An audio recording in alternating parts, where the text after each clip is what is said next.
الرجیم بسم اللہ الرحمن الرحیم وَإِذْ أَخَذَ رَبُّكَ مِن بَنِي آدَمَ مِن ظُهُورِهِمْ وَذُرِّيَّتَهُمْ وَأَشْهَدَهُمْ عَلَىٰ أَنفُسِهِمْ أَلَسْتُ بِرَبِّكُمْ قَالُوا بَلَىٰ شَهِدْنَا أَن تَقُولُوا يَوْمَ الْقِيَامَةِ إِنَّا كُنَّا عَنْ هَٰذَا غَافِلِينَ أَوْ تَقُولُوا إِنَّمَا أَشْرَكَ آبَاؤُنَا مِن قَبْلُ وَكُنَّا ذُرِّيَّةً مِن بَعْدِهِمْ أَفَتُهْلِكُنَا بِمَا فَعَلَ الْمُبْطِلُونَ وَكَذَٰلِكَ نُفَصِّلُ الْآيَاتِ وَلَعَلَّهُمْ يَرْجِعُونَ وَاتْلُ عَلَيْهِمْ نَبَأَ الَّذِي آتَيْنَاهُ آيَاتِنَا فَانسَلَخَ مِنْهَا فَأَتْبَعَهُ الشَّيْطَانُ فَكَانَ مِنَ الْغَاوِينَ وَلَوْ شِئْنَا لَرَفَعْنَاهُ بِهَا وَلَٰكِنَّهُ أَخْلَدَ إِلَى الْأَرْضِ وَاتَّبَعَ هَوَاهُ فَمَثَلُهُ كَمَثَلِ الْكَلْبِ إِن تَحْمِلْ عَلَيْهِ يَلْهَثْ أَوْ تَتْرُكْهُ يَلْهَثْ كَذَٰلِكَ مَثَلُ الْقَوْمِ الَّذِينَ كَذَّبُوا بِآيَاتِنَا فَاقْصُصِ الْقَصَصَ لَعَلَّهُمْ يَتَفَكَّرُونَ سَاءَ مَثَلًا لِلْقَوْمِ الَّذِينَ كَذَّبُوا بِآيَاتِنَا وَأَنفُسَهُمْ كَانُوا يَظْلِمُونَ مَن يَهْدِ اللَّهُ فَهُوَ الْمُهْتَدِ وَمَن يُضْلِلْ فَأُولَٰئِكَ هُمُ الْخَاسِرُونَ وَلَقَدْ زَرَعْنَا لِجَهَنَّمَ كَثِيرًا مِنَ الْجِنِّ وَالْإِنسِ لَهُمْ قُلُوبٌ لَّا يَفْقَهُونَ بِهَا وَلَهُمْ أَعْيُنٌ لَّا يُبْصِرُونَ بِهَا وَلَهُمْ آذَانٌ لَّا يَسْمَعُونَ بِهَا أُولَٰئِكَ كَالْأَنْعَامِ بَلْ هُمْ أَضَلُّ أُولَٰئِكَ هُمُ الْغَافِلُونَ۔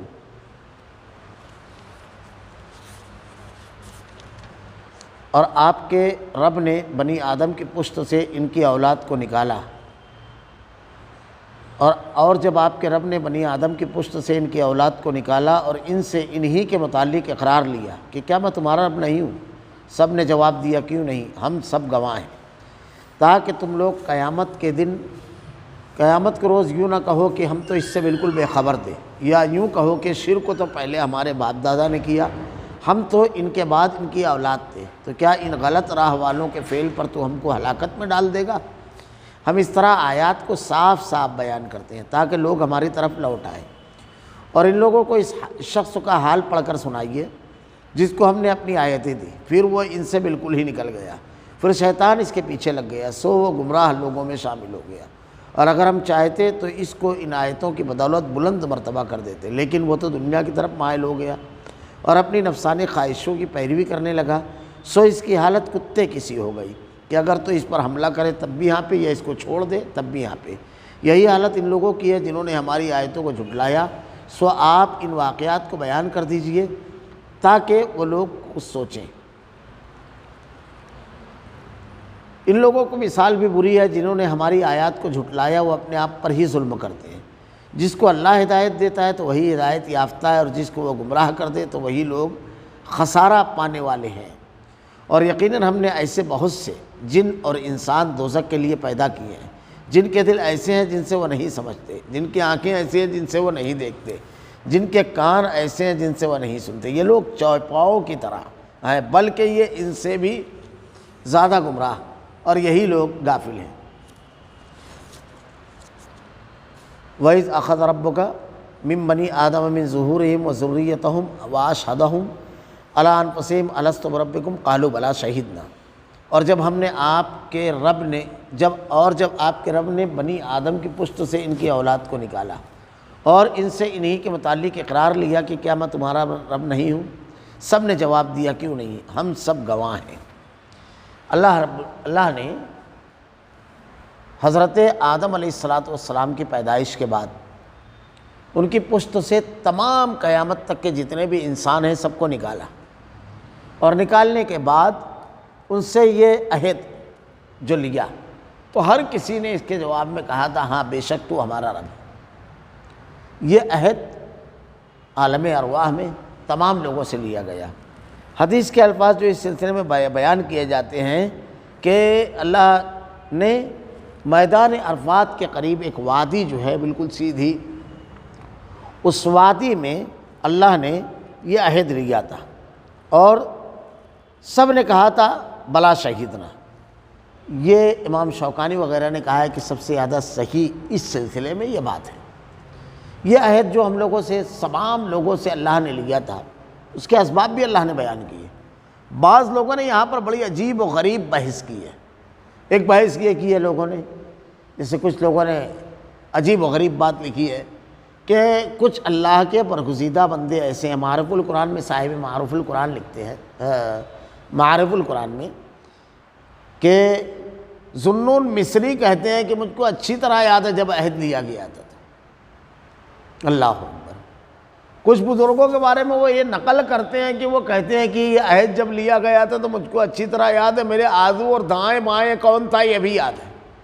جبکہ یہ چیز نہ انبیاء کرام سے آپ کو ملے گی نہ صحابہ کرام کے یہاں سے ملے گی۔ یہ تمام چیزیں عالم ارواح میں اللہ نے حضرت آدم علیہ السلام کی پشت سے جو یہ عہد لیا تھا،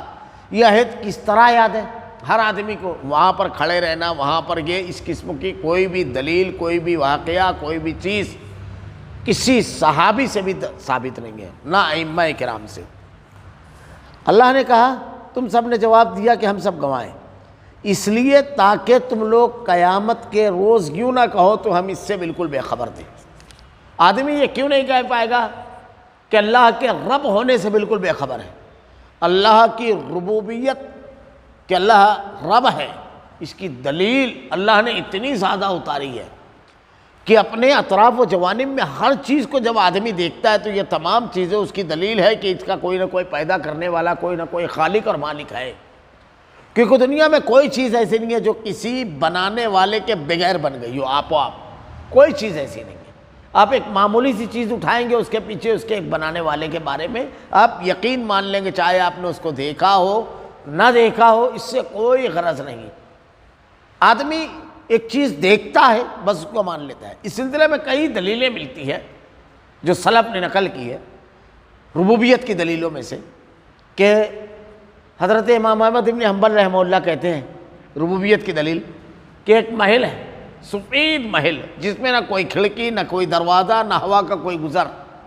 میں دیکھتا ہوں کہ اس میں سے ایک جاندار نکلتا ہے اور چلنے لگتا ہے، کوئی گزر نہیں ہے ہوا کا، لیکن اس کے اندر سے ایک جاندار نکلتا ہے اور آواز بھی نکالتا ہے اور چلنے بھی لگتا ہے۔ آپ نے مرغے کے چوزے کو کبھی دیکھا اور انڈے کو؟ کس طرح وہ بالکل بند ہے، ہوا نہیں، کچھ نہیں، کوئی چیز نہیں ہے، لیکن اس میں ایک زندہ وجود موجود ہے، اور وہ زندہ وجود اسی کو ٹھونکے مار مار کر کے اس انڈے کو توڑتا ہے اور اس کے باہر نکل کر کے چلنے لگتا ہے۔ کیا یہ کسی پیدا کرنے والے خالق کا اعلان نہیں؟ امام شافعی رحمۃ اللہ علیہ کہتے ہیں کہ تم دیکھو ذرا سا بکری کو اور ہرن کو، شہتوت کے درختوں کو دیکھو کہ اس کی پتیاں اگر بکری کھائے تو مینگنی نکالے اور دودھ نکالے، اور یہی پتیاں اگر ہرن کھائے تو مشک نکالے، پتی ایک ہی ہے۔ آپ دیکھتے جائیے اس کے اثرات۔ امام ابو حنیفہ رحمۃ اللہ علیہ سے کسی نے پوچھا تو آپ نے کہا چھوڑو، ابھی میں ذرا کسی اور غور و فکر میں بیٹھا ہوں۔ پھر آپ نے ارشاد فرمایا کہ دجلہ کا جو یہ دریا ہے، اس میں اچانک درخت تو کٹے اور اس کے تختے بن جائیں، اور تختے آپس میں جٹ جائیں اور جٹ کر کے ایک کشتی تیار ہو، اور کشتی میں پورا ساز و سامان جو کشتی کے دریا کے سفر کے لیے ضروری ہے وہ پورا کے پورا اس میں رکھا جائے، آپ ہی آپ۔ پوچھنے والے نے کہا کہ یہ تو ایسی بات ہے جو ناممکن ہے۔ کہا ایک کشتی بغیر کسی بنانے والے کے آپ ہی آپ نہیں بن سکتی، اتنی بڑی کائنات کیا کسی خالق کے بغیر بن سکتی ہے؟ ایک دیہاتی نے کہا کہ راستوں کے نشان راہی کا پتہ دیتے ہیں، مینگنی اونٹ کا پتہ دیتی ہے، یہ برجوں والا آسمان، یہ وسیع و عریض زمین، یہ بہتے جھرنے، یہ لہلہاتی کھیتیاں، یہ چہچہاتے پرندے کیا کسی خالق کا اعلان نہیں کرتے، کسی پیدا کرنے والے کا اعلان نہیں کرتے؟ ہر تخلیق اپنے خالق کا اعلان کرتی ہے، اور کائنات کے بے شمار چیزیں ہیں جو اس کی ربوبیت کی، اس کے پیدا کرنے کی، اس کے خالق ہونے کی دلیل ہے۔ اللہ نے کہا تم سب نے کہا، تمہارا وجود کہہ رہا ہے کہ اس کو کسی نے پیدا کیا، تمہارے وجود سے جتنی بھی چیزیں لگی ہوئی ہیں سب اعلان کر رہی ہے کہ اس کو کسی نے پیدا کیا، وہ پیدا کرنے والا کون ہے؟ وہ اللہ رب العالمین ہے۔ یہ اس لیے اللہ نے کیا، اتنی دلیلیں اس لیے رکھی، فطرت کی اتنی دلیلیں کہ قیامت کے روز آدمی بے خبری میں یہ نہ کہہ سکیں کہ مجھ کو تو کوئی خبر نہیں، کس چیز کی خبر نہیں ہے تجھ کو؟ یہ ہوا کہاں سے آئی؟ آپ و آپ۔ یہ روزانہ سورج بالکل ٹائمنگ سے نکل رہا ہے، آپ و آپ ہو رہا ہے۔ یہ درختوں میں اگنے والے یہ پھل اور یہ درختوں میں اگنے والے تمہارا غلہ، یہ آپ ہی آپ ہو رہا ہے۔ یہ بہتے دریا آپ ہی آپ ہیں، تمام چیزیں آپ ہی آپ ہیں۔ کیا تم نے نہیں سوچا اس کا کوئی نہ کوئی بنانے والا، کوئی نہ کوئی پیدا کرنے والا ہے؟ تم یہ بات نہ کہہ سکو۔ یا اب یہ فطرت کی دلیلوں سے تو بغاوت کی، اب کیا جملہ؟ اور تقول انما اشرک آباؤنا من قبل وکنا ذریۃ من بعدہم افتہلکون بما فعل المبطلون، یا یوں کہو کہ شرک کو تو پہلے ہمارے باپ دادا نے کیا، ہم تو ان کے بعد ان کی اولاد تھی، تو کیا ان غلط راہ والوں کے فعل پر تو ہم کو ہلاکت میں ڈال دے گا؟ قیامت کے روز اللہ کی جناب میں آدمی یہ عذر پیش کرے گا۔ پہلی چیز تو یہ اللہ نے یہی بتا دیا کہ تم یہ عذر پیش کرو، اور یہ عذر صحیح نہیں ہے یہ بھی بتا دیا دنیا کے اندر، کہ یہ سوال کے جواب میں شرک کو کیوں کیا، اس کے جواب میں اتنی دلیلیں دینے کے بعد اگر ایک آدمی یہ پیش کرے گا تو یہ عذر درست نہیں ہے، یہ کن کا عذر ہے؟ گمراہ اور نافرمان لوگوں کا ہے۔ اب اگر جو شخص دنیا کے اندر، جیسے آج ہمارے یہاں بھی جوہلا میں کچھ لوگوں میں یہ جملہ مشہور ہے کہ قیامت کے روز میں یہ سب جھنجھٹ میں نہیں پڑتا، تحقیق اور یہ تمام چیزیں دین کے بارے میں علماء جو بتاتے ہیں اس پر عمل کرتا ہوں، اور قیامت کے روز بول دوں گا کہ یہ مولانا بتائے تھے، اب اللہ اس سے جو بھی سوال کرنا ہے کر لے۔ حالانکہ میں یہ بات اکثر کہا کرتا ہوں کہ کتنی بری بات ہے یہ، ایک شخص کو کہتے ہوئے ڈرنا چاہیے، خوف نہیں کرنا چاہیے۔ کیا واقعی وہ جھنجھٹ میں نہیں پڑتا؟ پوری زندگی اس کی اٹھا کر دیکھیے، پوری زندگی اگر اس کے ساتھ سالن اس کے سامنے کھانے کے لیے رکھا جائے اور اس میں نمک زیادہ ہو تو آدمی نہیں بولتا ہے جھنجھٹ میں نہیں پڑتا، نمک نہیں ہے تو بولتا نہیں ہے جھنجھٹ میں نہیں پڑتا ہے، وہ ڈالے گا اس کے بعد ہی کھائے گا، ایسے نہیں کھائے گا۔ کچا ہے تو بولے گا نہیں جھنجھٹ میں نہیں پڑتا، اس کو کھائے گا کیسے؟ ہر چیز میں ایک پلیٹ ایک وقت کا کھانا بغیر جھنجھٹ کے نہیں ہے، اس نے کچھ ضابطے طے کیے ہیں، اس کو کتنا تیز، کتنا میٹھا، کتنا پھیکا چاہیے یہ طے شدہ ہے، اس میں وہ کوئی سمجھوتا نہیں کرتا ہے۔ اور یہیں پر ایک چیز اور بھی ہے، یہاں پر نہیں بولے گا کہ باپ دادا سے چلا آ رہا ہے، اب پہلے ہی سے ایسا بن رہا ہے تو چلو یہی کرتے ہیں، یہی کھاتے ہیں نا، اس کو تو نئی ڈش چاہیے، انگریزی ڈشیں جس کو کھائے۔ کپڑے کے معاملے میں پہلے لوگ ناڑی والا پائجامہ پہنتے تھے، پھیڈا باندھتے تھے، آج کے دور میں نوجوان کو دو ذرا سا، اب یہ نہیں بولے گا کہ باپ دادا سے چلا رہا ہے، ایک پائجامہ نہیں قبول کیا، پورا دین قبول کر لیا، تیری ذات کے لیے ایک 2 میٹر کا کپڑا قابل قبول نہیں ہے، باپ دادا اس کے لائق نہیں ہے۔ اور عقیدے اور دین کے معاملے میں جو اللہ نے نازل کیا، جس کے لیے دنیا میں تم کو برپا کیا تاکہ اس کے اوپر عمل کرو، اور عمل کرنے کے بعد کامیابی اور ناکامی کا انحصار اس کے اوپر ہے، یہاں پر آپ نے اپنے دماغ کو گروی رکھ دیا، تم نے اپنے باپ دادا سے شرک کو سیکھا تو توحید کیوں نہیں سیکھی؟ اس کے سیکھنے کے بے شمار اللہ نے مدارس رکھے ہیں، اس کے لیے انبیاء کو نازل کیا، کتابیں نازل کی، اس کے لیے تم نے کیوں نہیں کیا؟ کاروبار کے لیے کتنی کوشش کرتے ہو، رشتہ کرنے کے لیے کوشش کرتے ہو، ترقی کے لیے کوششیں کرتے ہو، اس رب کے دین کے لیے تمہارا کیا معاملہ تھا؟ قیامت کے روز اللہ تعالیٰ کہتا ہے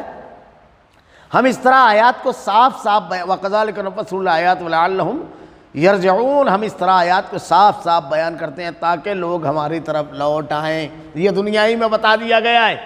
کہ باپ دادا والے طریقے پر عمل کرنے والے کامیاب نہیں ہوں گے، جنہوں نے کہا کہ ہم نے دین باپ دادا سے لیا، وہ کامیاب ہوں گے جنہوں نے دین کو اللہ کے نازل کردہ ذرائع سے لیا، اور نازل کردہ ذریعہ اللہ کا معاف کیجئے گا اللہ کا متعین کردہ ذریعہ نبی ہے، اور نبی کے اوپر اللہ نے نازل کیا، تو نازل کیا ہوا اس کے متعین کیے ہوئے ذریعے سے جن لوگوں نے لیا وہی کامیاب ہوں گے۔ اب وہ ذریعہ جو ہے وہ نبی ہے، اور نبی پر اللہ نے کیا نازل کیا؟ قرآن اور حدیث، جو اس کے اوپر عمل کرے گا وہ کامیاب ہوگا، ورنہ بالکل صاف اللہ کی طرف لوٹ جاؤ، یعنی اس کے احکامات مانو، باپ دادا کی طرف نہیں لوٹنا ہے، نفسانی خواہشات کی طرف نہیں لوٹنا ہے۔ اب آپ کس طرف لوٹ رہے ہو خود بخود آپ فیصلہ کر لو، یہ اللہ فیصلہ سنا رہا ہے۔ اور ان لوگوں کا وَاتْلُ عَلَيْهِمْ نَبَأَ الَّذِي آتَيْنَاهُ آيَاتِنَا فَانسَلَخَ مِنْهَا فَأَتْبَعَهُ الشَّيْطَانُ فَكَانَ مِنَ الْغَاوِينَ، اور ان لوگوں کو اس شخص کا حال پڑھ کر سنائیے جس کو ہم نے اپنی آیتیں دی، پھر وہیں سے بالکل ہی نکل گیا، پھر شیطان اس کے پیچھے لگ گیا، سو وہ گمراہ لوگوں میں شامل ہو گیا۔ اس سلسلے میں ایک بڑا مشہور واقعہ لوگوں نے نقل کیا ہے، لیکن یہ کسی ایک شخص یا ایک ذات کے لیے نہیں ہے بلکہ پوری قوم کے لیے ہے۔ یہودیوں میں بنی اسرائیل میں ایک شخص تھا بلعم بعور، اس کا نام تھا، انتہائی متقی تھا، اس کی لمبی ذرا سا داستان ہے،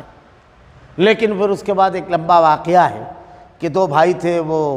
سفر پر جانے والے تھے، ان کی ایک ہی بہن تھی، وہ اس کے حوالے کیے، کچھ دن تو یہ احتیاط برتتا رہا، لیکن اس کے بعد جاتا تھا کھانا رکھ کر کے چلا آتا تھا، شیطان نے پھر اس کے دماغ میں ڈالا،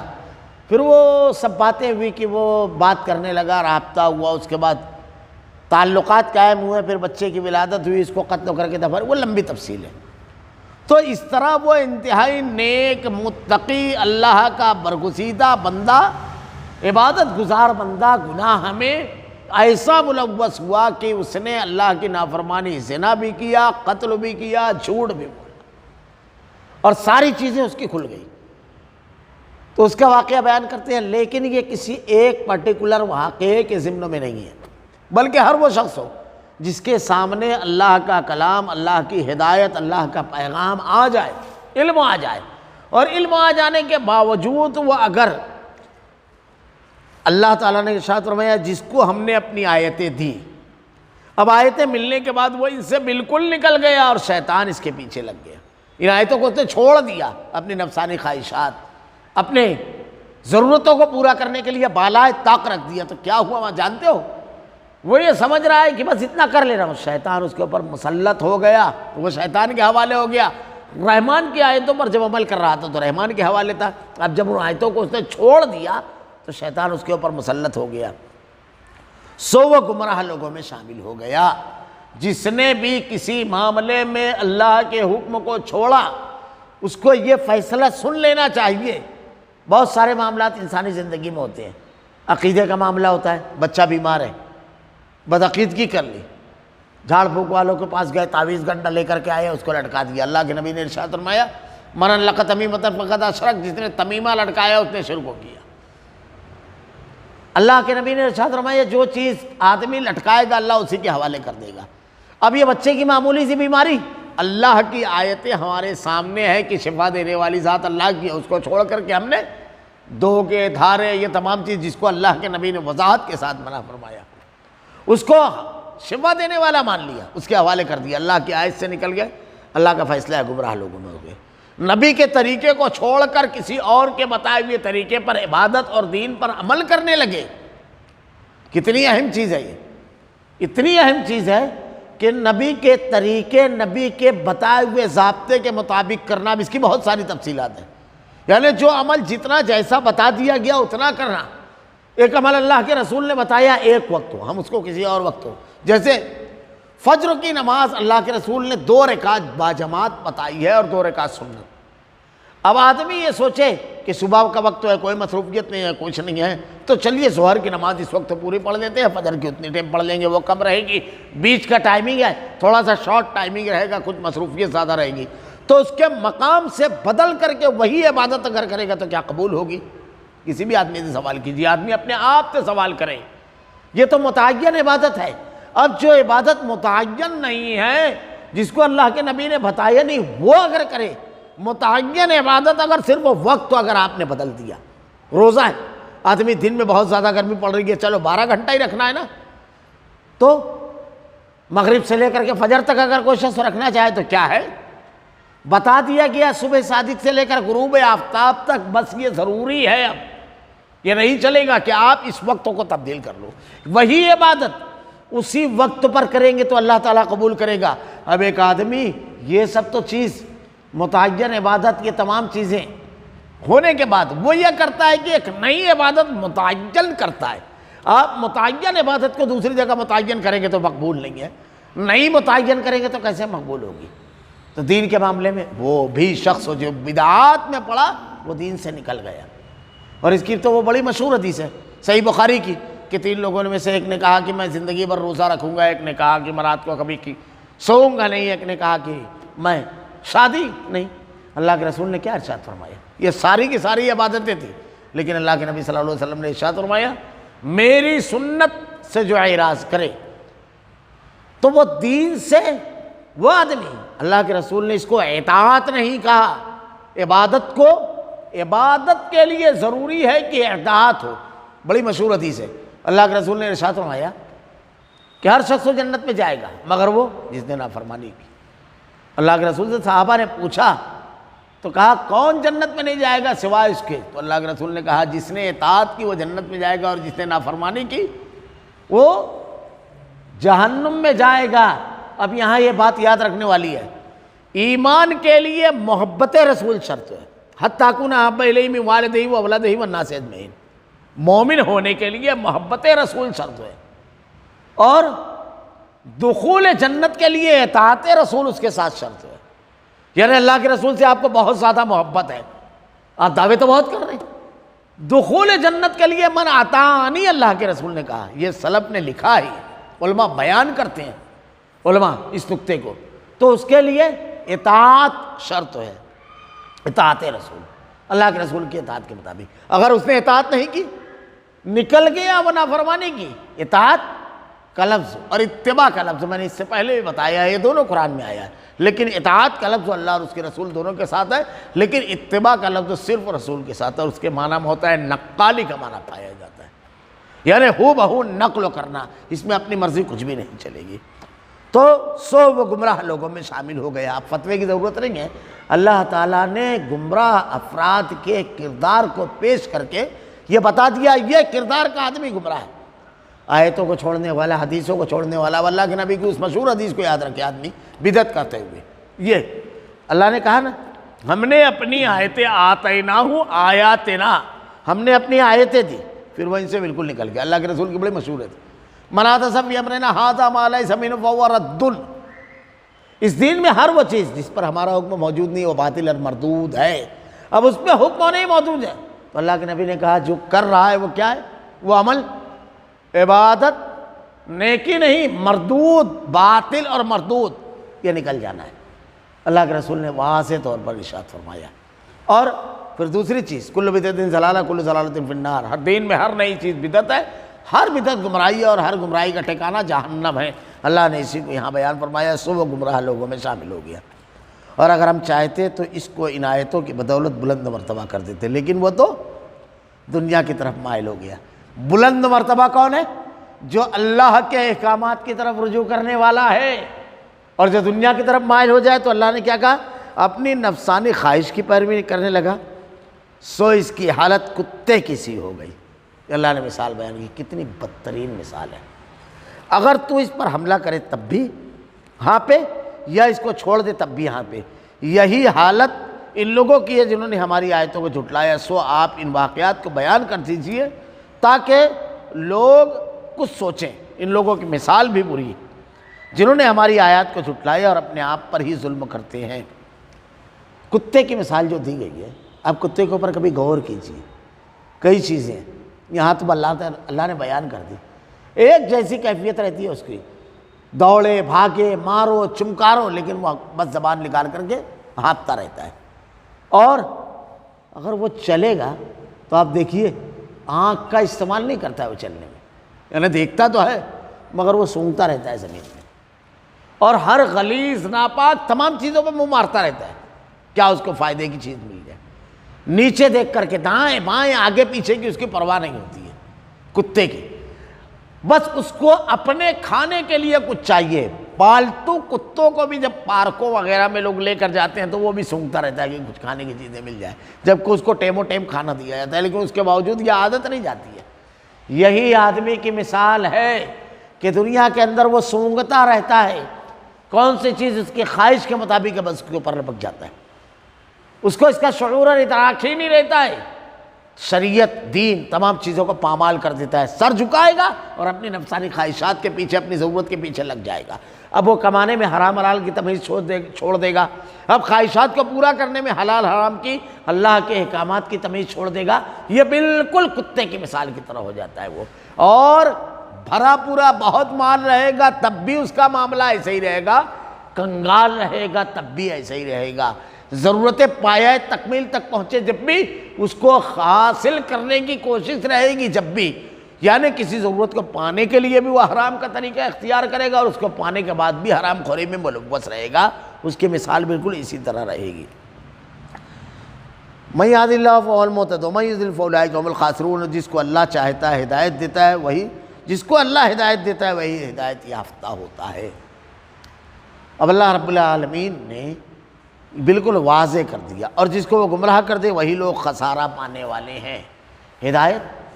اللہ کی طرف سے عطا ہے، اس لیے بندے کو ہمیشہ ہدایت کی دعا مانگنا چاہیے۔ ہم کو اسی لیے نماز میں تلقین کی گئی اہدنا الصراط المستقیم، اے اللہ مجھ کے سیدھے راستے پر چلا، ہر پل ہے اللہ کے رسول صبح دعا مانگتے ہیں اللہم انی اسألک الہدی، اے اللہ میں تجھ سے سوال کرتا ہوں ہدایت کا، صراط مستقیم پر جمے رہنے کا،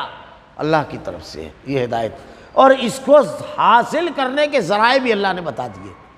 کہ کن چیزوں پر آپ محنت کرو گے تو ہدایت تک پہنچو گے، والذین جاہدوا فینا لنہدینہم سبلنا،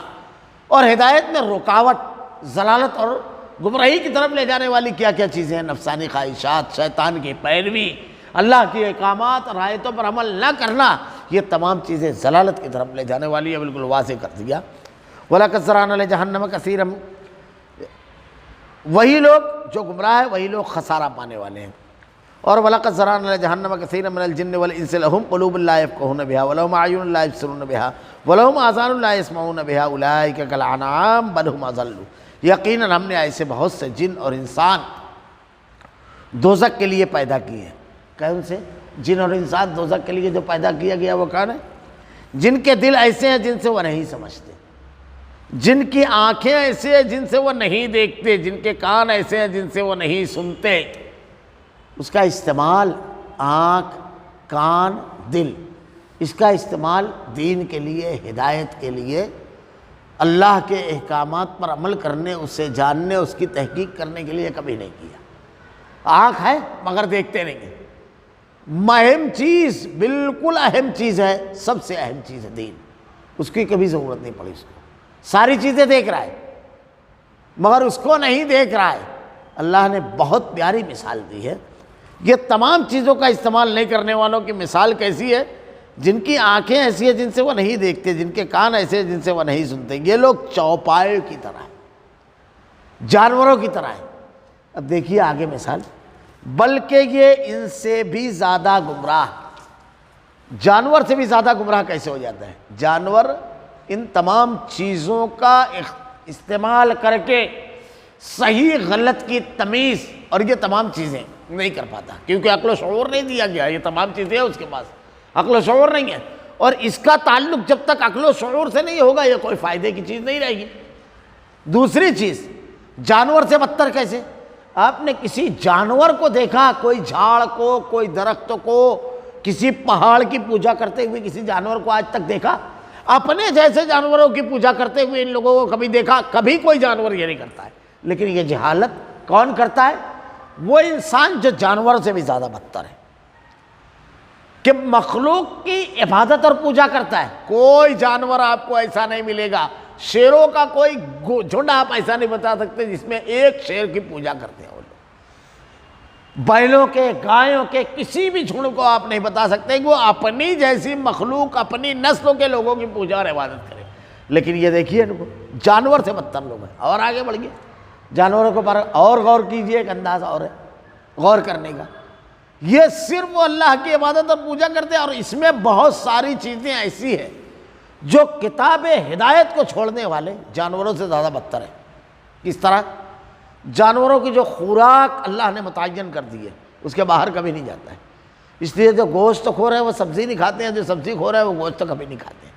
متعین کر دیا ہے کہ آپ کو یہ کھانا ہے تو بس۔ اب ہم کو عقل و شعور دے کر کے یہ بتا دیا گیا تم کو گوشت بھی کھانا ہے، سبزی بھی کھانا ہے، لیکن حلال کا کھانا ہے اور مردار نہیں کھانا ہے، یہ کرنا ہے۔ آدمی جانور سے بدتر یہ ہے کہ بس اس کے پیٹ میں خوراک چلی جائے۔ اور ایک پہلو سے غور کیجیے، اللہ نے کہا صبح شام ساری مخلوقات اللہ کی سجدہ کرتی ہے، اللہ کی عبادت، ذکر کرتے ہیں۔ اس کا معاملہ دیکھیے، ذکر سے غافل اللہ کے۔ اور چیزیں دیکھیے، جانور سے بدتر آدمی کب ہو جاتا ہے؟ دنیا کے کئی ممالک میں ہم جنسی کا قانون بنا، یعنی مرد آپس میں شادی کر سکتا ہے، عورت آدمی آپس میں شادی کر سکتی ہے۔ یہ جرم اور یہ گناہ آپ کو جانوروں کے یہاں بھی نہیں ملے گا۔ جانور سے بدتر انسان ہو جا رہا ہے۔ اور آگے بڑھیے،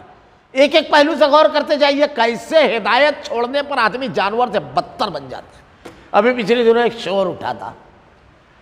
کہ بچوں کو اسکول میں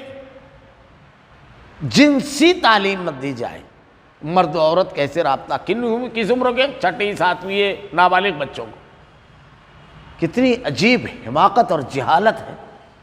یہ جنسی تعلق قائم کرنے کے لیے جانور کو بھی سیکھنے کی ضرورت نہیں ہے، جو عقل و خیرت سے بیگانہ ہے، اور انسان سکھا رہا ہے انسانوں کو۔ یہ تو اللہ نے فطرت میں رکھا ہے، جس کی ضرورت جانوروں کو نہیں ہے۔ جوہلا کی چنڈال چوکڑی نے وہ انسانوں کو سکھانے کے لیے نظام میں داخل کرنے کے لیے کوشش کی تھی، بڑی زبردست تحریک چلی تھی اس کے خلاف۔ بلکہ مجھ کو اچھی طرح یاد ہے کہ اورنگ آباد کے ایک پروگرام میں میں نے یہ تمام چیزیں پیش کی تھی وہاں پر، کہ عجیب بات ہے کہ جس کی ضرورت جانور کو بھی نہیں ہے، جو عقل و شعور سے بیگانہ ہے، انسان اس کی تعلیم دے رہا ہے۔ اور ایک آپ کیا دیں گے کہ نوالا کیسے چبانا ہے، جو وہ خود اس کی فطرت میں اللہ تعالیٰ نے رکھا ہے۔ بے شمار چیزیں ہیں، سانس کیسے لینا ہے یہ بھی سکھائیں گے آپ۔ اللہ نے سب چیزیں فطرت میں رکھی ہے، وہ چیزیں سیکھی جاتی ہے، لیکن تعلیم کے نام پر، جہالت کے نام، تعلیم کے نام پر اور ترقی کے نام پر انسان جانوروں سے بہت آگے چلا جاتا ہے، بہت آگے۔ جانور جو ہوتا ہے وہ اپنی اولاد کے سلسلے میں، اللہ کے نبی نے ارشاد فرمایا کہ یہ جو جانور ہوتا ہے کہ جب یہ چلتا ہے، خور والا جانور، تو اس کا بچہ اس کے کھر کے نیچے نہ آ جائے، یہ اللہ کی جو رحم ہے یہ اسی کا حصہ ہے کہ اس کا شعور دیتا ہے۔ اور کتنا فکر مند ہوتا ہے اپنے بچوں کے لیے کہ آپ دیکھیے کہ اگر کتیا بچے اگر جنے تو اس کے قریب جانا مسئلہ ہوتا ہے۔ مرغی اپنے چھوٹے سے بچے کے لیے، ہم لوگ واقعات سنتے ہیں کہ سانپ سے بڑھ گئی، بڑے جانوروں سے بڑھ جاتے ہیں اپنے بچے کی حفاظت کے لیے، کتنے فکر مند ہوتے ہیں۔ لیکن یہی انسان جب جانوروں سے بدتر ہوا تو ابھی خبر آئی بچے پیدا کیا تو جنگل میں چھوڑ دیا، کھیت میں لے جا کر بچے کو چھوڑ دیا، بچے پیدا ہوئے اس کو لاوارث چھوڑ دیا، اس کا کوئی پرسان حال نہیں۔ جب وہ بالغ ہو رہا ہے تو اس سے پوچھیں تیری ماں کیا ہے، تیرا باپ کون ہے، تو اس کا کوئی پتہ نہیں۔ ترقی یافتہ ممالک میں ایسی بے شمار مثالیں ملے گی۔ جانور سے بھی بدتر، جانور بھی اپنی اولاد کو دنیا کے حالات سے لڑنے کے قابل بنانے تک کہ اس کی سرپرستی اور اس کی تربیت دیتا ہے، لیکن اس نے اپنی خواہش کو پورا کیا اور کوئی ذمہ داری نہیں ادا کی، جبکہ جانور بھی اس کی ذمہ داری ادا کرتا ہے۔ تو ہر پہلو سے غور کرتے چلے جائیے۔ ہدایت کے معاملے میں جانور سے بدتر کہ جانور جانوروں کی پوجا نہیں کرتے، اللہ کی مخلوق کی پوجا نہیں کرتے، سورج کی پوجا نہیں کرتے، چاند کی پوجا نہیں کرتے، کسی کی پوجا نہیں کرتے، اپنے سے طاقتور کی پوجا نہیں کرتے ہیں، اپنے فائدہ دینے والی چیزوں کو اور اپنے نقصان پہنچانے والی چیزوں کو پوجا نہیں کرتے، صرف اللہ کے سامنے جھکتے ہیں۔ یہ اتنا گمراہ ہو جاتا ہے کہ اپنے جیسی مخلوق کی، اپنے جیسے بندوں کی پوجا کرتا ہے اور ان کو پکارنے لگتا ہے۔ اور کیا ہوتا ہے خوراک کے معاملے میں، ہر معاملے میں آپ غور کرتے جائیے۔ اللہ تعالیٰ نے کہا انہی کے بارے میں، یہ لوگ چوپاؤں کی طرح ہیں بلکہ یہ ان سے بھی زیادہ گمراہ، اور یہی لوگ غافل ہیں، نہیں جاننے والے۔ کتنی زبردست تسلی کا سامان اور کتنی زبردست وعید ہے۔ یعنی جو اپنے آپ کو اللہ کے احکامات کے مطابق کر دیا وہ جاننے والا ہے، غافل نہیں ہے۔ یہ بہت بڑا انعام ہے، تسلی کا بہت بڑا سامان ہے، اور وہ گمراہ نہیں ہے۔ اور جو نہیں جانتا، ان کی شخصیت سے، ان کے حالات سے، ان کے عہدوں سے محروم نہیں ہونا ہے۔ یہ گمراہ اور غافل لوگ ہیں، یہ فیصلہ اللہ کا ہے۔ اگلی آیت جو ہے میں صرف ترجمہ پڑھ دوں گا اس کا، کیونکہ وہ مضمون بڑا لمبا ہے۔ وَلِلَّهِ الْأَسْمَاءُ الْحُسْنَى فَادْعُوهُ بِهَا وَذَرُوا الَّذِينَ يُلْحِدُونَ فِي أَسْمَائِهِ سَيُجْزَوْنَ مَا كَانُوا يَعْمَلُونَ۔ اچھے اچھے نام اللہ کے لیے ہیں، سو تم اللہ کو انہی ناموں کے ساتھ پکارو، اور ایسے لوگوں کے ساتھ تعلق ہی نہ رکھو جو اس کے ناموں میں کجروی کرتے ہیں، ان لوگوں کو ان کے کیے کی سزا ضرور ملے گی۔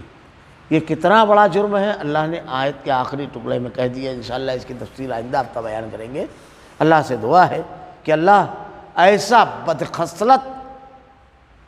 مزاج، ایسی بدخصلت عادتیں